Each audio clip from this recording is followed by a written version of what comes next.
Assalamualaikum warahmatullahi wabarakatuh. Halo semuanya, nama saya Sylvie Cecilia dari kelas XD. Saya akan menjelaskan cara mengatasi masalah ekonomi. Berikut ini adalah profil saya. Nama saya Sylvie Cecilia, saya berasal dari kelas 10D.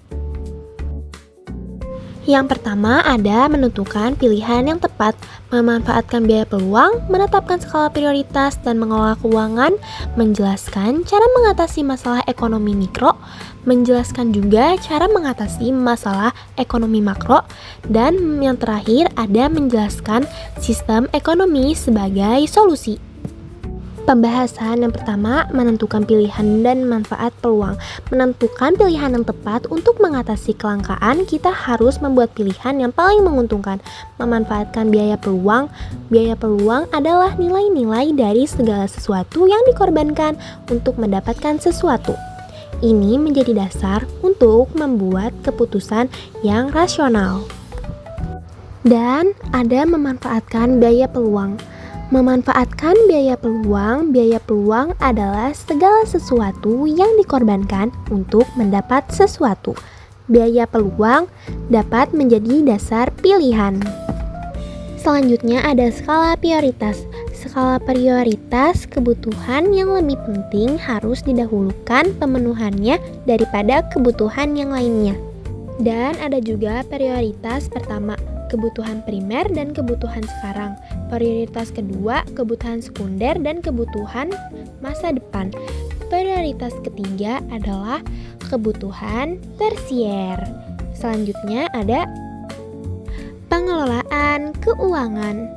Dapat dilakukan dengan berbagai cara berikut. Yang pertama ada membuat pembukuan keuangan, yang kedua memonitor dan mengevaluasi secara berkala, yang ketiga ada membiasakan diri menabung, belajar karena ingin meningkatkan kecerdasan dan mengembangkan jenis layanan pendidikan untuk mengembangkan potensi siswa, dan selain itu juga ingin memberikan layanan pendidikan yang terbaik yang dibutuhkan oleh masyarakat. Jadi, kalian bisa melakukan berbagai cara berikut untuk mengelola keuangan kalian. Selanjutnya ada cara mengatasi masalah ekonomi mikro.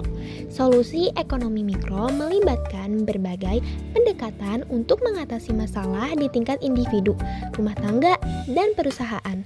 Beberapa solusi meliputi kebijakan harga yang tepat, peningkatan infrastruktur, diversifikasi ekonomi, dan reformasi regulasi. Langkah-langkah menentukan pilihan yang tepat untuk mengatasi masalah kelangkaan. Contohnya memilih faktor produksi tenaga kerja, bersinergi antar pelaku pasar dan industri untuk membentuk satuan yang lebih besar. Contohnya seperti kerjasama antara Nokia dan Microsoft.